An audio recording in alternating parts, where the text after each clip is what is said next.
Hi, everybody. This is episode 7 of The Industry. We're finally back. We took a little bit of a hiatus there. A little bit. I got a little bit of cold. Got a little cold, you know what I'm saying?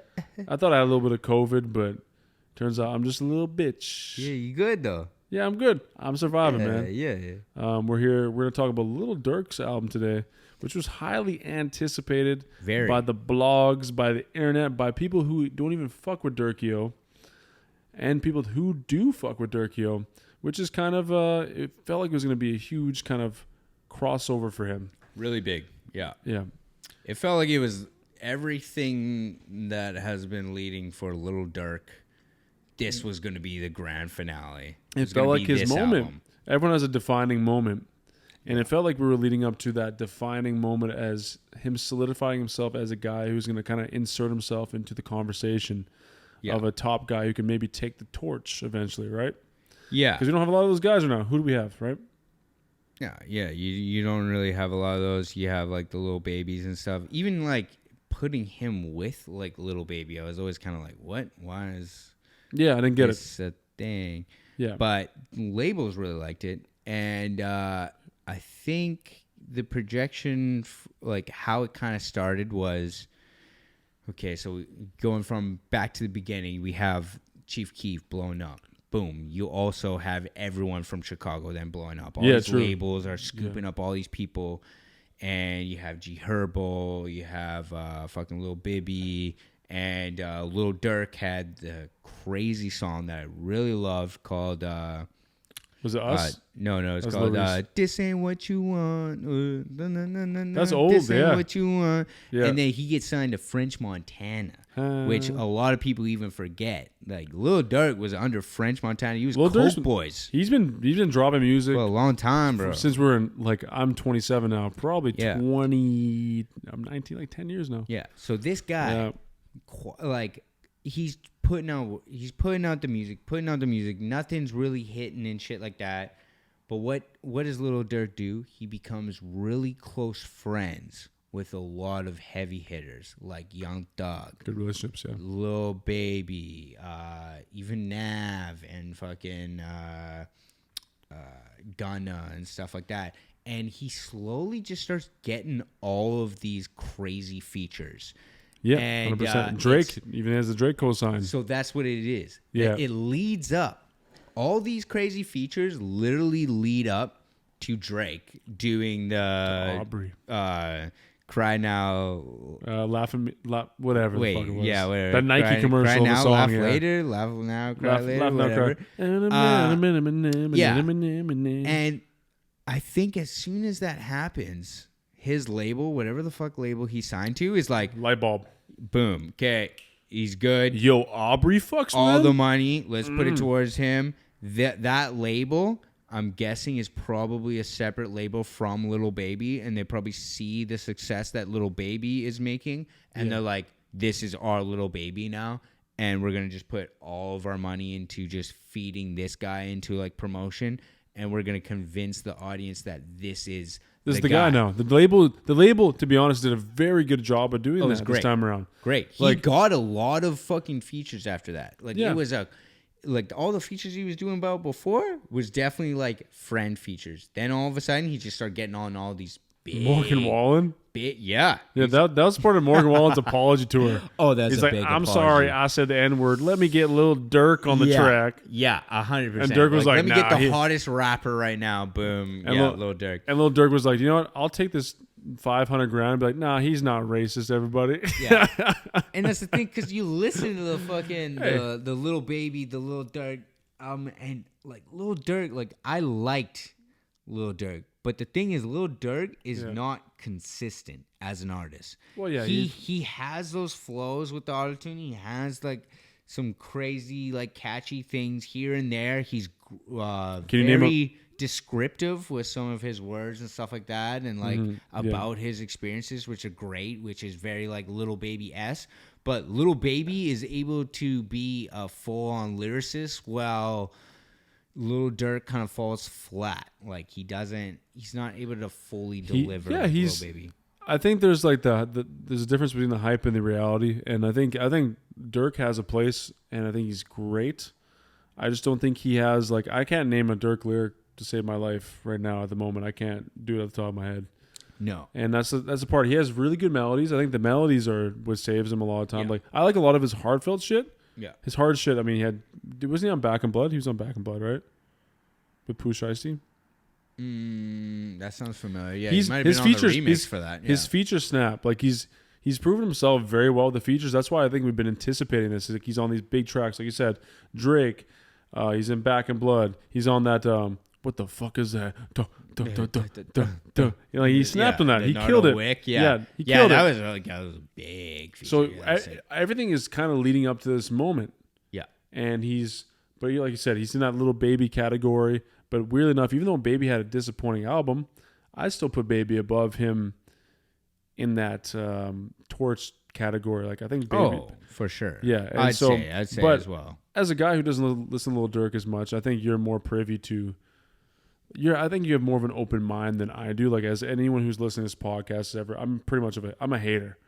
Like I'm like, oh, this is doo-doo.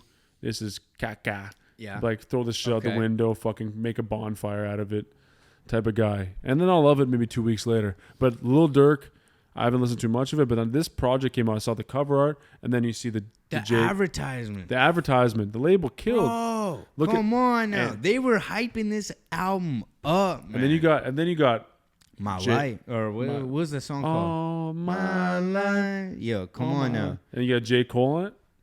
Dude, this song. Dr. Luke? So it's produced by Dr. Luke, who did all the Kesha songs, the Doja Cat. So you know that there's a machine behind. If you've done Coke and Molly, you've listened to Dr. Luke. 100%, yeah. So you know that there's a full machine behind him pushing this album because they go to Dr. Luke to be like, all right, we need a go-to guy. We need a Hot 100 hit. Yeah. So they go to this guy. He produces it. I found the guy on Instagram that recorded the hook. He's like a different person whoever, or not recorded the hook, but came up with the hook, wrote the hook. So we have this kind of hook, and you kind of hear how calculated that single is because it's supposed to be very nostalgic. It's supposed to catch and be like, oh, this is like an early 2000 songs. Because right when I said this song to you, you were like, oh yeah, Nas. And we're both thinking the exact same song. Yeah. So that Nas song, I can't even remember. I know I can't be what I want to be. Same type of formula. It's that plus It's a Hard Knock Life. Yeah. Like the Jay-Z as well. So they're going through that kind of like formula. And then the other thing that I was telling you that they're kind of doing is like the structure-wise of the song is they take – this was a huge thing in the early 2000s where you would have the feature introduce the song with 4 bars. They literally just say like 4 super catchy bars. The example was like Lil Wayne, Soldier, T.I. Soldier with Destiny's Child. It's kind of a pop formula at that point. Beyonce, Check Up On It. Like Slim Thug was like good girls need to get down with the gangsters. Yeah. Man, I used to bump that shit all the time. It was fun. That was fun shit. So he just says the 4 bars, and then boom, it goes into the song, and then later on, the artist is rather brought back, or it's a separate artist. So they do that with J. Cole. J. Cole literally kicks off the song with the 4 bars. Boom, it's Lil Durk, hook. Then all of a sudden, J. Cole comes back with the crazy verse. And again, perfect. That verse is in the pocket. That was the best in the pocket verse I've heard. J. Cole's rapping. And it's good because the album is called what? Almost Healed. Almost Healed. So there's a theme there. It's literally being like, okay, it's like it's conscious. We're talking about what is going on in Cole's the hood listen, Durk, man. of Chirac or of Chicago, you know. Yeah. We're talking about it, and it gets lost with this album because I think like that's what it was leading towards. I know, but it falls so flat. It made me upset. So disappointing, bro. I woke up that day and I was excited to listen to a Lil Durk album, which doesn't happen often for me, admittingly, because I'm like, okay, like, you know, it's not my type of jam usually. type of jam. What kind of fucking That's sing? my type of jam, It's bro. not my type. It's not my type of jam. It's usually not my type of jam. It's not your bread and butter. It's not my bread and butter. But it usually isn't my thing. And I woke up and I was like, wow, this is actually not what they advertised. No. And I feel like I was tricked. me too. I feel like I was played. It was marketed to be like this very mainstream album because they have this single. Then boom, they do the music video where it has the Alicia Keys therapy session. I'm like, oh goddamn, this whole album has a theme. Yeah, no, that's what I mean, right? The title, it comes in nice, and everything, and it's like talking about like, oh, you gotta work through this and stuff. And I'm like, oh wow, okay, this is a really well thought out album that's gonna drop. And then the song that plays is still talking about like doing some like drive-bys and like shit like that, but it's talking about like, you know, having remorse and stuff, like the Palais Code, like that's the song or whatever the fuck it's called.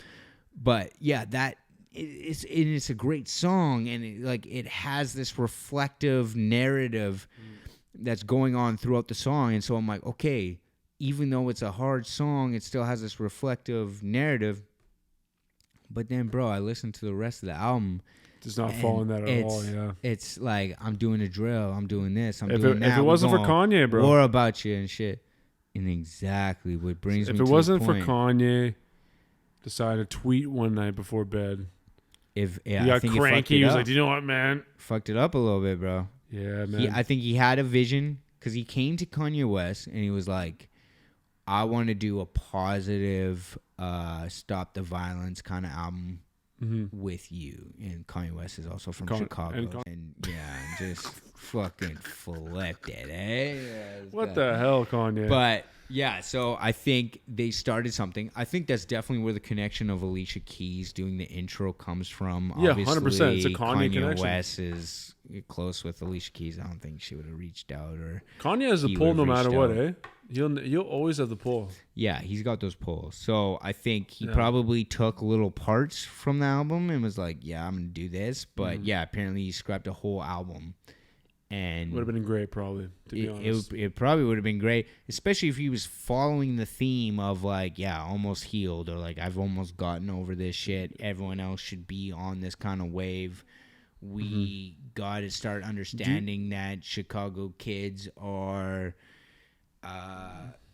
going through PTSD and are almost child soldiers at this point of being recruited into gangs and going through this kind of fucking war and stuff. Do you know what I really think about now? Now that I'm like really talking about it, we're sitting on the pod, having a couple glasses of beautiful Pinot Noir. Yeah, bro. Yeah, this is almost a Drink Champs episode. It's Drink Champs. Yeah, I'm in the bag right now.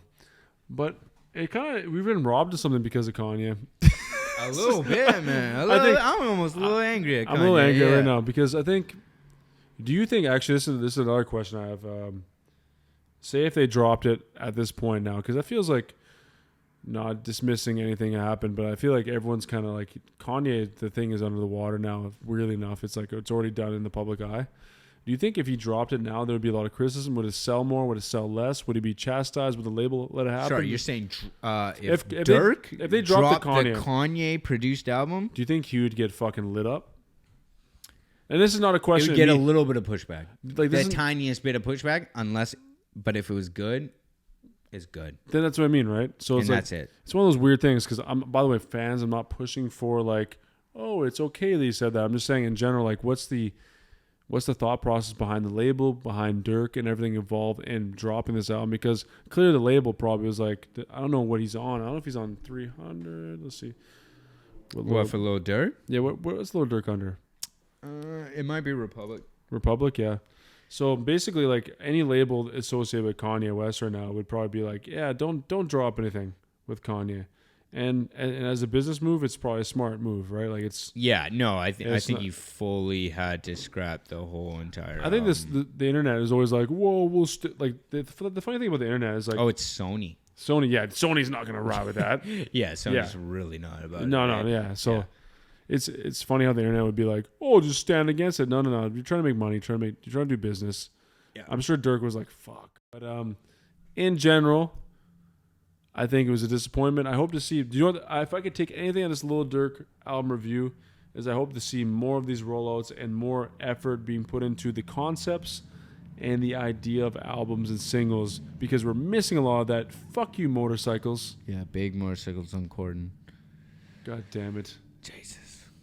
Yeah. Corden. But I fully agree with that. And I hope that becomes a thing. Me too. Let's bring it back. Yeah. Let's bring back rollouts and excitement in rap instead of just half-baked lazy bullshit. Just lacking so much because of the easy access to music. I think no one gives a fuck then at this point. No one gives a fuck anymore. Yeah. They're like, whatever. It's easy. A person that's making music in their bedroom can just put out music on Spotify. Yeah, so matter. Why does it matter if our artist is putting a whole campaign out and shit like that? It's setting a bad example for everybody. And I think if you're an up-and-coming artist, promote the fuck out of your music, do rollouts, make it exciting, because you're not J. Cole, you're not Kendrick, and you're not Beyonce. Do something cool. Do something different. Cool and different. Like Lil Durk tried it, and I hope he tries it again. Yeah. Executes it better. Yeah. Anyways, episode 7, The Industry. Oh, yeah. 3 out of 10. Lil Durk's album. I give it a 3 out of 10, 4 out of 10. Hey, you try, buddy. There you go. Hey, and after that listen, I'm almost healed. Not quite yet. Peace. Peace.